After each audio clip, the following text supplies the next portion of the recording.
Hey everyone, how are you doing today? I'm so excited that we are here.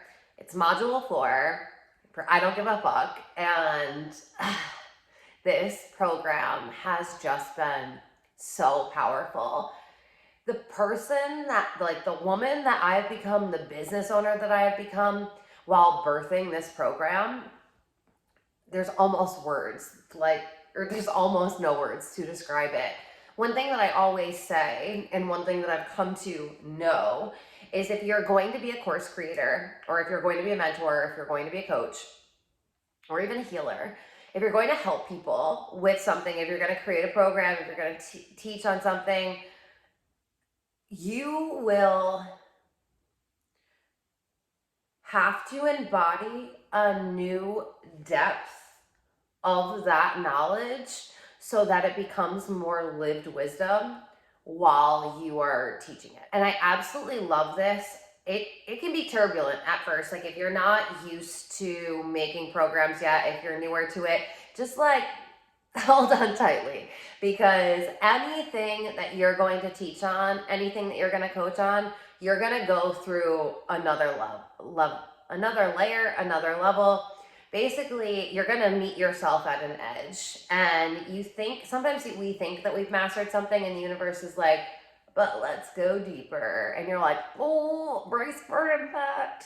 That's how it's felt, but almost in the best way possible, because now, woohoo, boy, that I don't give a fuck energy, like, in my business, I feel so rock solid through teaching this, through coming up with the workbooks, and just really integrating and embodying all of this. I've never felt more confident in my work. Like, I get chills, but not like goosebump chills, but like actual surges of power flowing through my body when I say this, because I have never felt more confident, more authentic, more powerful, more magnetic in my business. And I know it's because of this work. And while I was initiated into this work over the past year, maybe even the year before, I was immersed in this work over the past 2 months while birthing this program. I remember the day that I did the photo shoot for this, and it was like a new version of me came online. And not even a new version of me, it was like an old version of me, like my highest self, whom had been wanting me to reach out and grab her, but I had just been programmed to operate so separately from her that it was like, I'm back. Ooh, I'm back. And it just feels so good. So that's just a testament to me that this work is literally not only life-changing, but business-changing as well. Because let's be honest, when you have a service-based business, when you're building a business that's based off of a personal brand, you are the brand. You are the driving force in all of it. So when you understand how to harness your energy and show up as the most confident, powerful, authentic, magnetic version of yourself, of course people are buying. Of course business is going well. Of course you feel like you're on top of the world. Of course everything in business just gets easier and gets more fun, because you've taken the pressure off of it, because you're allowing yourself to really show up unfiltered. That is something that I've just been doing across the board, showing up so unfiltered, and I've just been loving it. Right now, the fact that I have been spending so much less time on Instagram, the fact that I have spent because of that, I've spent so much less time seeing what other women are doing in their business, and instead I've just spent that time moving in my business. Holy fuck. I truly recommend everyone do this. I really recommend that you either mute a bunch of the business coaches that you follow, or if you're not a business coach, because, like, quite frankly, this program is not just for coaches. If there are people in your industry and you follow a lot of them, I highly suggest that you go on and you mute their pages for a little while. Because whether you realize indirectly or directly, your mind is picking up like, oh, this is how we should be doing things, or this is what we should be doing next, or this is how we need to be doing things, or whatever it is. But since I haven't been witnessing what anyone else is doing, I have been like, especially because my mentor is on vacation right now. So I've had a break from programs, which like your girl hasn't had a break from in like 2 solid months. Like we've been in class like 3 nights a week. So I've really just been like just ideas popping off like popcorn, business just flowing so in a way that it's like, it just feels so good. Things in my business that I like struggle to logistically know how to implement, or would come up with this really amazing idea, but then it would just like fall short energetically. I'd be like, meh. Everything right now is just like coming together so seamlessly, and I'm just so grateful. Like I'm so excited to be here, and I also want this to be a testament for you to realize that business doesn't always necessarily like pop off at the beginning, because sometimes there's a lot of foundational work that you need to do on yourself and your business. And I find that if you do this work and you do what I told you in this program, and you really stay attuned to you and keep your blinders on while you're building your business. Of course, I always do suggest working with like one coach, maybe 2. But if you can keep your blinders on with what everyone else is doing, and you can really focus on what you're doing in your business, I promise you, you're going to move so much faster. Because like I've noticed even over this past few weeks, since I've been spending less time on Instagram, I haven't been watching what everyone else is doing. Like even if it's just like, oh, let me take a break in between working and creating content, and then watching what other content creators are making. And because I've been focusing less on Instagram and more on YouTube and TikTok, I have been finding new creators that like I'm so obsessed with, and I'm so excited because I really did get a little bored with my industry, because it just felt like I was just seeing the same conversations happen over and over again. And these conversations are absolutely life-changing conversations that 99% of the world aren't aware of. But if I'm becoming jaded to the magic, like that tells me that I need to move differently, right? So I highly suggest muting some people in your industry. I highly suggest spending way less time on social media. One of the coach, Reese Evans is her name? Yes. The founder of Yes Supply, which is who I initially had gone through my coaching certification with when I first started my business and decided to be a coach. One thing that always resonated so deeply was Reese said, make sure you're always creating more than you're consuming. And it's so easy in the social media era that like we just pick up our phone when we're bored. We're not even consciously picking up our phone. We're just picking it up because we're like, oh, I don't know what to do right now. Let me pick up my phone. And then we end up scrolling through TikTok, scrolling through Instagram, whatever app it is, scrolling. And then if we think about it in information, our brain is taking on so much information that, of course, people feel paralyzed in their business. Of course, women are like, I feel like an imposter.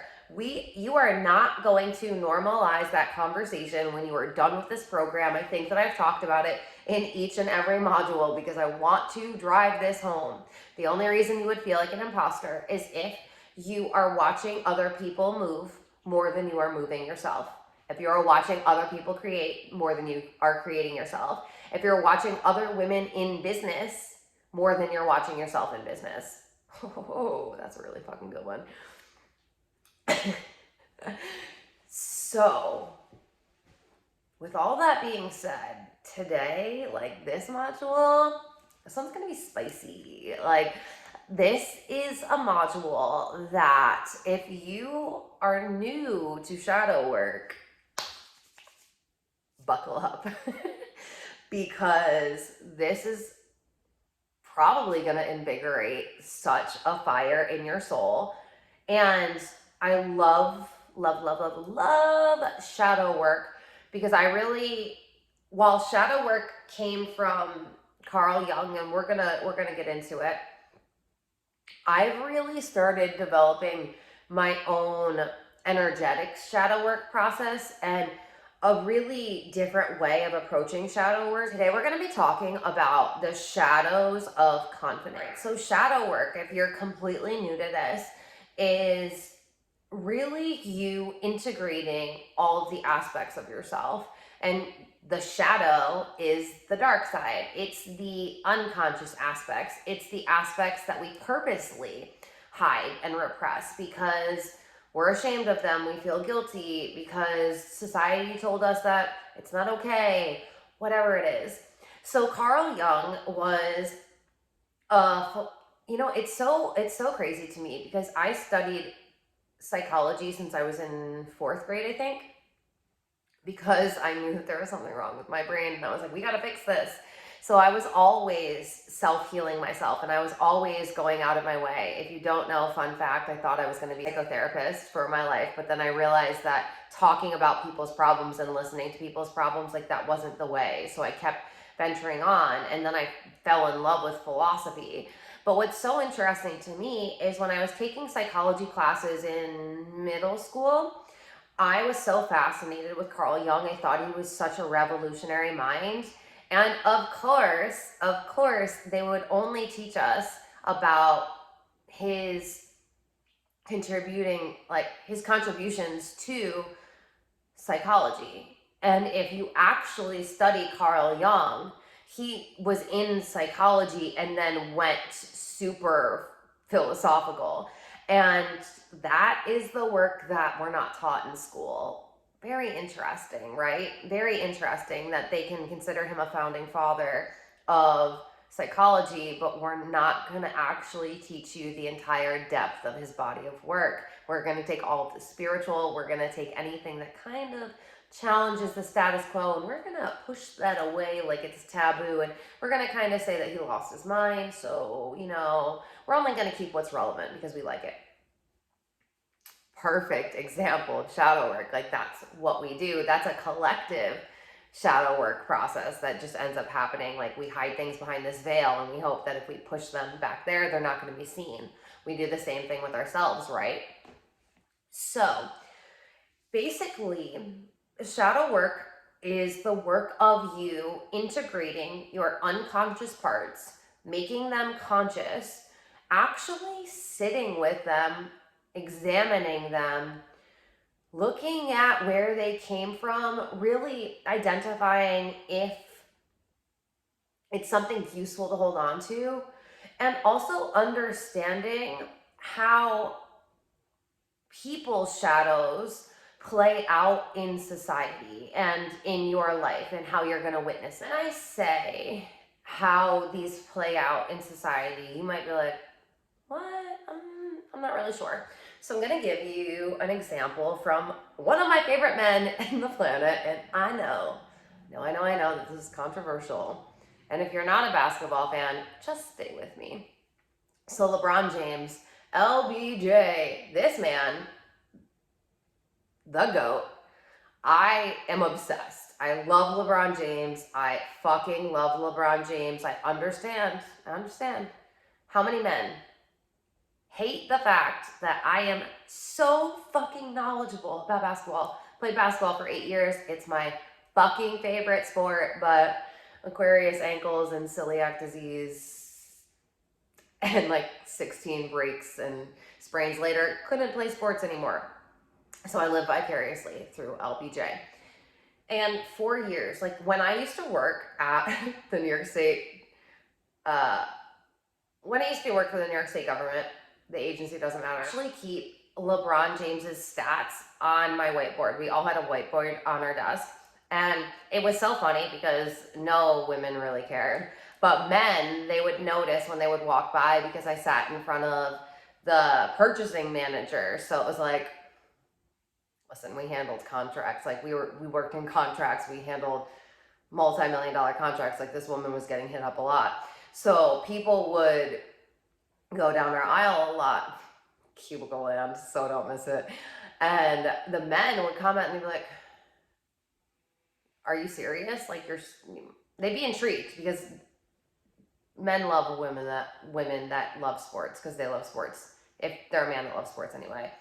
And I know what I'm fucking talking about. And they would always be like, but why LeBron James? Like, and upset. Like, people would be like, upset. I just don't understand. He's not Michael Jordan. He's not Michael Jordan. Like, I'm fully aware. He's a different human. I'm fully aware. But I have had hundreds of conversations with men about the fact that LeBron James is my fucking favorite. And they hate it. And they hate it. And they hate him.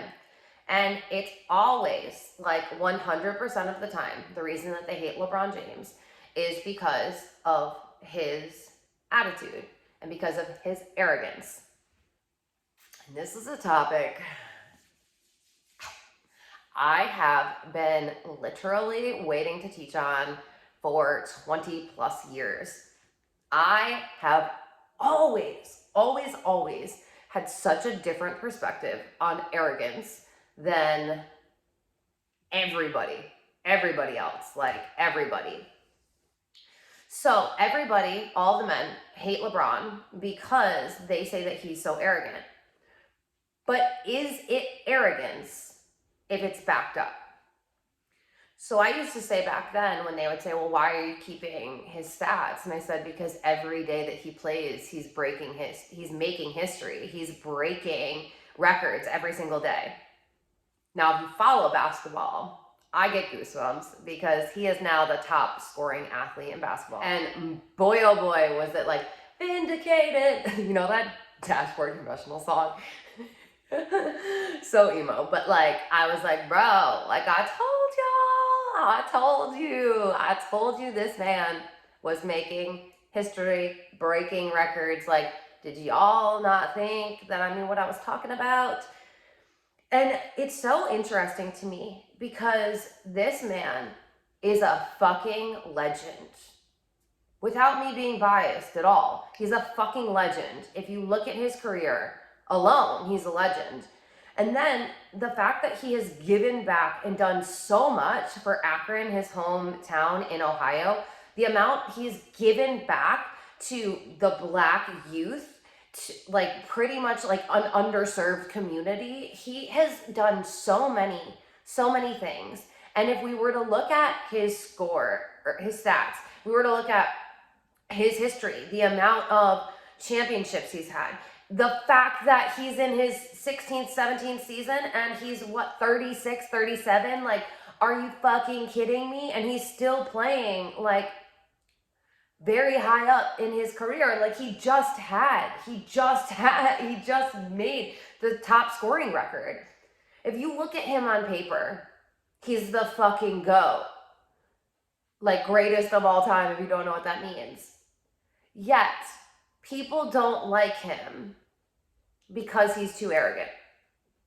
My take on that is, and I have always said to every single person, was to me, as a basketball fan, someone that absolutely loves the sport of basketball, I get goosebumps. He is watching history in the making.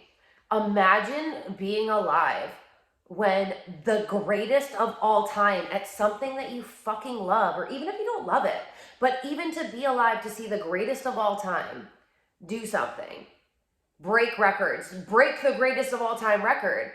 To be alive, to witness that, even though he hadn't broke that record, I knew it was fucking coming all the way back then. To me, that's a fucking honor. To me, to be able to be alive, to like right before COVID shut down, the last time I was in New York City was to watch him play. And it was revolutionary to be alive during a time when somebody that talented exists and to watch them and to interact with them and to see how they carry themselves. So is it arrogance or is it confidence that can be backed with action and proof and evidence? Because in my mind, and this is how shadow work plays out, right? Like, we have to look at, isn't that interesting that he would be on paper the greatest, yet so many people don't like him. And then when we look at it, these people that don't like him are typically, like, let's be honest, living very average lives. They're working for someone they hate. They're not really loving their life or living their best life. And so they're obviously not that confident of a person, because confident people go after what they want, let's be honest. So if these people are not liking this man, but that man is fucking incredible, the majority of people want to say it's him. I'm that person that's looking at everyone else and saying, what are you projecting onto him that you need to be clocking in yourself? And so to me, and I've always felt this way, even growing up, I remember watching the America's Next Top Model, and I would always, every single time, I would pick the woman who was like the badass, who was arrogant as fuck. She wasn't there to be nice to everyone. Like, she was there to fucking get it. And my sister was always the one that was picking the nicest one, that was really nice to everyone. And I'm not saying you have to be a bitch, but like, even back then I was like, no, she's fucking awesome and she should be allowed to be awesome. It's not that she was going out being a bitch to anyone, but she just also wasn't extending her energy in places. Like, she was working on her craft. She knew that this was a once in a lifetime opportunity. So she was making sure she showed up like a boss. She was making sure that she spent time alone so that she could show up her best. Like, I always understood that. And to me, I've always looked at people that were great. I've always strived to be someone who was great. So the people that I was looking up to were people that were fucking incredible. And one thing that I've come to know is people will project on confident people when they're not confident. People will project on powerful people when they're not powerful. People will project on authentic people when they're not authentic. People will project on magnetic people when they're not magnetic. So the reason why we're having this conversation is because projections are going to occur, especially as a woman when you start stepping into your power. We're going to get into another shadow next. But so the arrogance versus confidence shadow. Is it arrogance or is it confidence that's backed with evidence? Because if you're fucking incredible and you're doing something that the majority of people will never do, then I don't think that we should listen to the majority of people who aren't doing the things. I think we should probably look at and try to emulate and model the person that's doing the great thing. So you need to have a tough skin if you are going to be a leader in your industry, if you're going to be a multimillionaire. I want you to understand that if you are going to have an online presence, if you're going to build a big brand, if you're going to take up space, which you are, like I know you are, you also need to be able to handle the projections. And you have to realize, so one thing about handling projections is I always look at who is the person that's projecting onto me. And if you're not sure what a projection is, that's when somebody feels something inside of themselves, like an insecurity inside of themselves, and instead of looking on the inside, instead of looking at their shadow of insecurity, they start projecting their insecurity out to other people and saying it's their fault for some reason. So you have to look at so if you get a hater comment online, if somebody from your friend group says something to you, if you are receiving something that you're like, oh, I didn't love that. Sometimes there is some honesty and there is some truth in it, but that's up to you to be self-aware. But then also a lot of the time it's a projection. And how I know typically it's a projection is if it's someone who is not doing what I'm doing, but feels like they have some right to vocalize and give their opinion on what I'm doing. So what do I mean by that? Childhood friends, family, people that you worked with previously.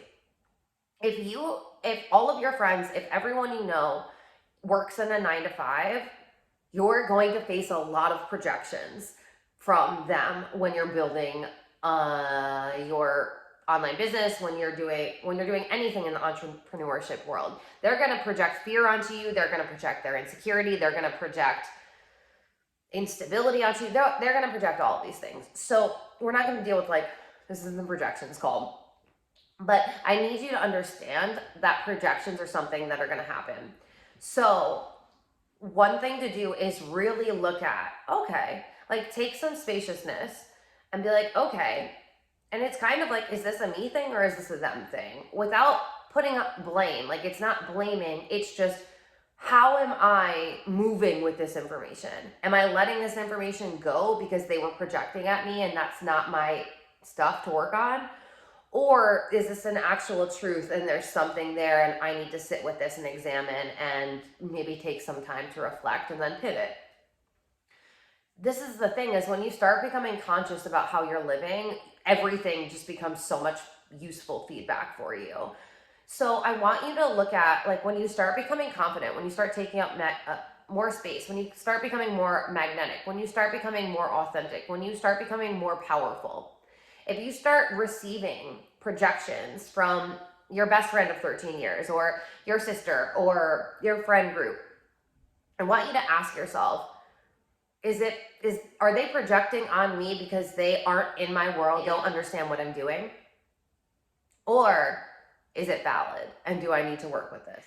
Okay, so it has been a few hours since I was recording the beginning of this module because forces beyond our control, aka many men with lawnmowers, were like, the village of lawnmowers were here. So we had to stop recording. And yeah, so I'm probably covered in dog hair now and everything's fine. So I'm just gonna pick up where I left off, or where I think I left off anyway. So we were talking about LeBron James and people that are confident, but they have evidence to back their confidence.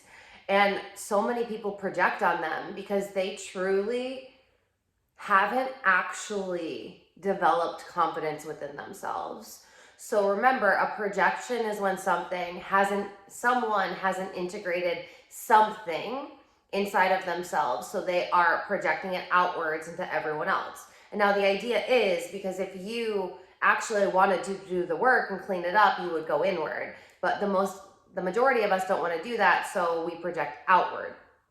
And you need to understand this, because especially in the time of social media, where your comment section can get flooded, where it's honestly, the more viral things go, it's typically the more comments get flooded with negative things. And I really want to create a new wave of social media. If you notice, when you look at my page, you're never going to see negative comments.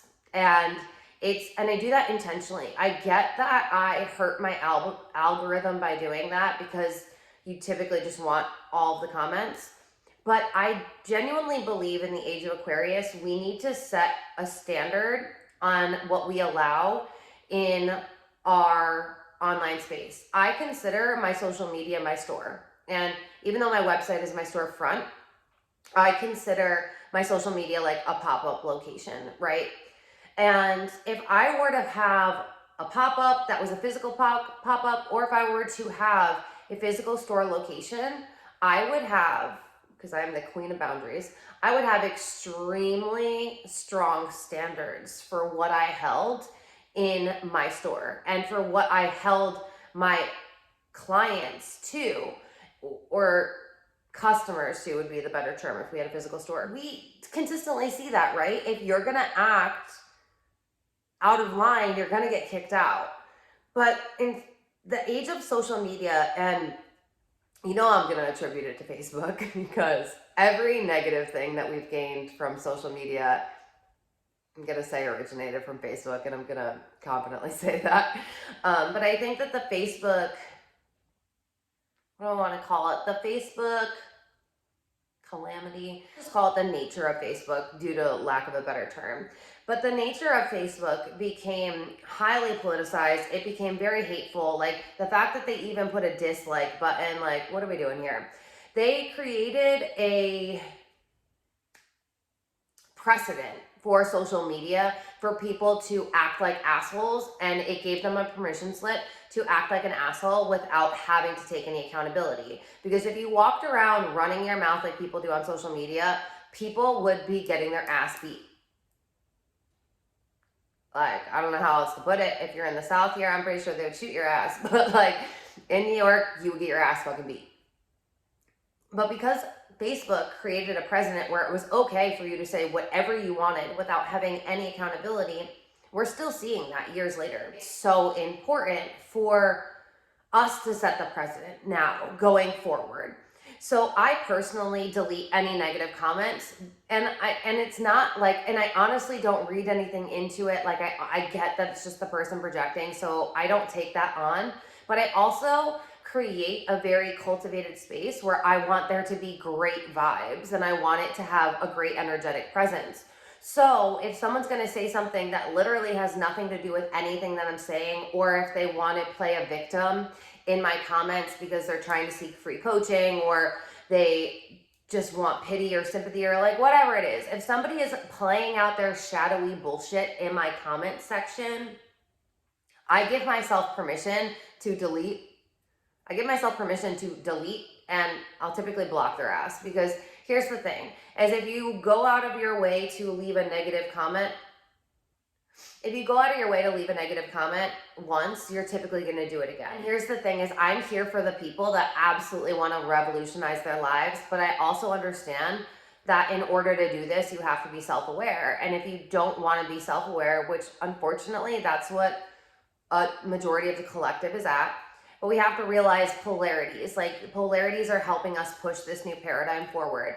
So I'm just letting you know, this is how I handle social media comments and DMs, and I think it's a great way to hold the precedent so that people aren't acting like an asshole in people's comments feeds. And so we can start as a collective speaking positivity into the universe and learning that you can just scroll if you disagree with somebody. You really just can. And here's the thing, is you have to understand that when you start becoming confident, there's going to be a lot of people who don't like how much space you are taking up. Another shadow that happens is obnoxious versus authentic. So a lot of people will say that people are obnoxious when they're taking up too much space, because people aren't used to people standing in their power and saying what they have to say and being who they are. And a lot of the times the people that are projecting onto that are people who have fit in a box that society told them to live in, and they hate it and they're miserable. And so deep inside, they're actually envious and they're jealous of this person for taking up that much space, for being so authentic, for knowing who the fuck they are, for knowing that they're the value. So I just want you to have this in mind. Like, if people are calling you, if you hear that, like the term obnoxious, if you hear the term arrogant, if somebody starts talking about your confidence in a negative way, understand that these are shadows of people that are really just envious of what you're doing. And unfortunately, that society where we belittle people, they're just trying to take you down. So you get to decide how you want to handle that. But I would highly suggest not giving it any energy. Don't entertain it, because people are going to project at you. And if you're going to be a leader, if you're going to be a coach, if you're going to have an online presence, if you're going to be a service provider, if you're going to create an epic brand, you have to handle the fact that projections will come at you. How you handle them is absolutely up to you. But I just think it's super important that we don't get knocked down by somebody that isn't building themselves up. So just remember that the people that are trying to attack you, they're trying to pull you down because they're not doing anything better with their lives, like, quite frankly. So I think that this is part of being a leader. Having an online presence is being able to know that these are projections that are going to come your way, and still staying in your fucking lane. Are you still going to be confident in your offer if somebody says, like, wait, what? You're doing it that way? I just came up with a whole new way to give human design readings because I was so over, like, I haven't done one in months, because I was so over the traditional, like, like, let's go through all the parts of your profile or of your body graph. And like being on a Zoom call, I fucking hate being on Zoom calls, okay? Hate it. So I was like, I'm not doing this anymore. And then yesterday or the day before, I was like, whoa, what if I start doing readings, quote unquote, in a completely different way? Now, if somebody had reached out to me and was like, well, I don't think you should be doing it like that because blah, blah, blah, would I still be able to stand in my power? Or would I start questioning, like, oh, I should probably go back to just like the normal 60-minute Zoom. These are the things we're going to go over, and you'll get a lifetime replay. That's the thing, is there's so many women that are still copying and not innovating in this industry, especially if you're in the coaching industry. And I really want to see more innovation. Like, we are craving innovation. We are in the age of Aquarius now. So you have to be able to innovate and, one, not expect it to work out like amazingly. Don't get your hopes up. Have really high expectations, but understand that when you start selling something new, or if you start speaking to something in a different way, or you start creating offers in a different way, it's going to take a little time for people to catch on board. But think about any trendsetter. It's not automatically that it pops off, but when it pops off, it pops off. So you have to be able to hold your confidence, your power, your authenticity, so that you can become magnetic. If you drop any of these things due to someone projecting on you, or if you get too heady about it because someone projected on you, you're gonna play out your shadowy shit instead of grounding into your power, grounding into your authenticity, grounding into your confidence, knowing who the fuck you are, knowing that you're the motherfucking value, and being unfuckwithable with your confidence. Because this is the thing. These are the things that are going to take people out. Last one that I want to talk to you about that I find is super important. I'm sweating my ass off right now because we don't have any fans or AC on, so we can record this. So if I'm starting to talk fast, it's because we're sweating. All right. The last one that has to be said, because we are women, and what is the number one thing that you are going to get told as a woman when you start knowing your value, when you start standing in your power, when you start showing up and setting standards and claiming what you want out of life? You got it, the B word, you're a bitch. Are you really a bitch though? Or do you just know your standards? Here's the thing, is my whole life I've had people call me bitchy because I have always had ridiculously high standards for myself, for everyone in my life. I don't care if you call me a bitch because I'm not going out of my way to be mean to anyone intentionally. I am setting boundaries, and people that call people bitchy typically don't have any boundaries. They are people pleasers, so they can't handle when, especially a woman, God forbid, a woman stands in her power, knows her fucking value, and sets standards that she holds everybody by. And here's the thing, is a woman with high standards creates a high quality of living because she is no longer playing the maiden role. She's no longer surrendering to this role that society has put women in. She's like, no, this is what the fuck I want. This is who the fuck I am. And this is how the fuck you're going to act if you're in my world. And I think that is amazing. Having strong boundaries is literally one of the best skills that you can have as a business owner, and you can have as a woman, like as a person. Like, literally, boundaries is one of the most important things. And yes, there is a boundary class coming. Like, I think I was born to teach this because, oh my God. So keep an eye out for that. But I want you to know that if somebody calls you bitchy, and if you're not going out of your way to say something bitchy, aka you're not going out of your way to be mean to someone, then you're not being a bitch. You're just not. You are getting called a bitch because you are rubbing someone the wrong way who has never set a boundary and is probably a little annoyed that you have such great boundaries and they don't have any. So I just want you to be aware of, like, this is how the shadows play out. And when you can say, but am I this or are they?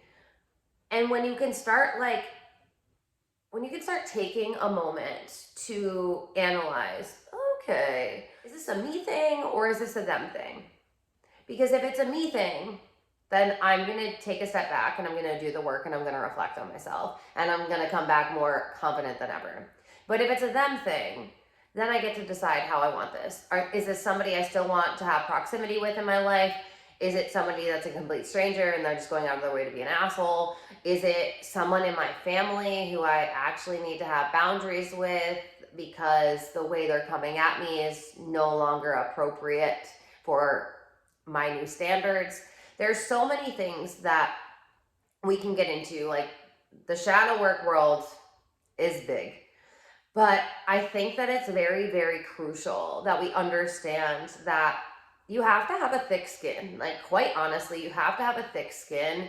And like, I want to say that you just need to be in this like body of armor that is your unfuckwithable confidence. Like, because that's when like people say things and it just boop, boop, boop, boop. Doesn't matter what they're shooting at you. It's just boop, boop, boop, boop. It's just deflecting and it's going back, and who cares where it goes because it's just not affecting you. And that's what you need to start doing. Is you need to, especially to be an online business owner, you have to be able to handle this, especially if you want to have a large following, right? Because the more eyes that you have on your content, the more people you're going to have projecting onto you, especially because we're doing business in a new way here. We're doing a feminine way of business, which isn't socially acceptable yet. So that in and of itself is going to cause resistance. The fact that you are a woman in business, that's going to cause resistance because men still aren't fully comfortable with women, especially independent women. Like, that's going to be another thing that might come at you. But all of these, like, whatever term they're using, it's always going to be the same. Is this a me thing or is this a them thing? And not like, let's just do this every time and write it off, but like, if it's somebody that you don't know and you've never talked to before, it's automatically a them thing. Don't even read it. Don't even read into it. You know what I mean? Don't let it affect you. If it's someone that's been in your life for like 10 years, then you should, balance that out. Weigh it on the scales. Like, how do you want to move going forward? But when we are aware, and this is one thing that I've always done and I think is so important. Like, I've always said that efficiency is my keyword. Hello, manifesting generator. But when I do anything, especially when I was in the workforce and I was still working for people, I was the best. Is that arrogance or is that confidence that can be backed? I was the best at every job I've ever done. Why? Because I don't do things I don't like. And I excel at everything I do. Why? Because that's a standard that I set for myself, and that's a standard that I've always had. And in order for me to excel, that means that I have to have the foresight to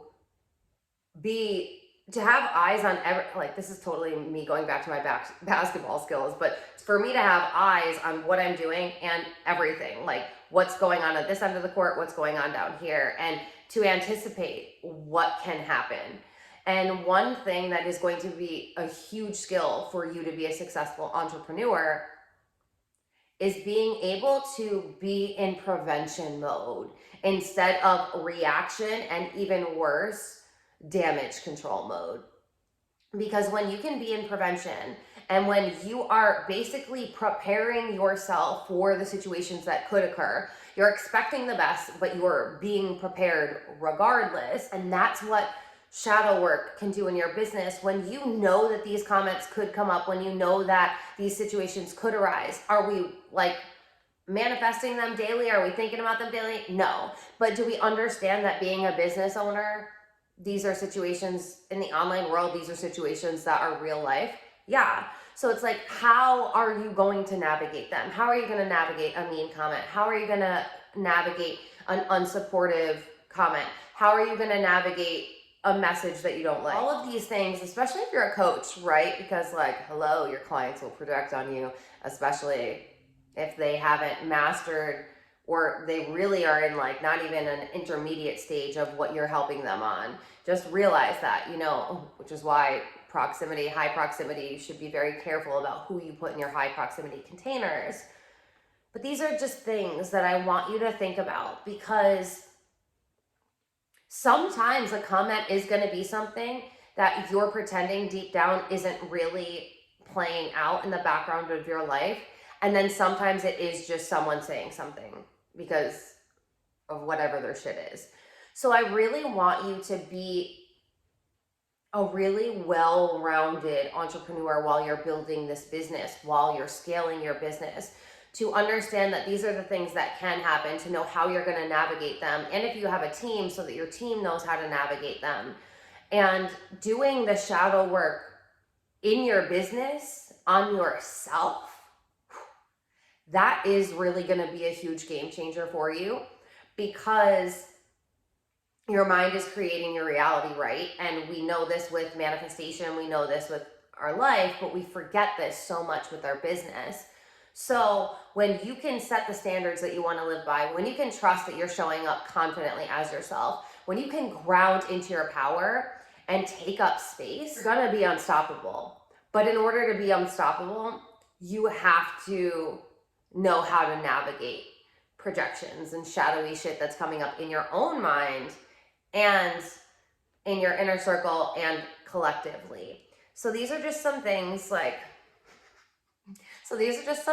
say it so like Valley Girl casually, and it's like, no, we just went deep into your psyche. I absolutely love shadow work. I love doing it like this because it's not getting lost in the depths of your shadows. It's you consciously working with your unconscious, so that way you can really break patterns and identify the spaces that you need to work on. Okay, so at this point, this program feels complete. Though you know me, or if you don't know me, I can add to these programs at any time. If I feel called to drop a module, then you have lifetime access. You will get an email if I drop a module. So for now, I'm so grateful that you're here. I cannot wait to see the magic that you've come up with. I can't wait for you to dive into your shadows so you can start doing a whole new layer of depth on you as a business owner, because that's going to make you unfuckwithable. Like, I'm telling you, this work is going to change who you are. Like, no doubt about it. So thank you so much for being in my world. I'm so grateful that you're here. I would love to hear from you. I'd love to know what your biggest takeaway was. I'd love to know how this shifted your business. I love you guys so much. And I'll see you soon. I'll see you soon in another place, another time. All right. Bye.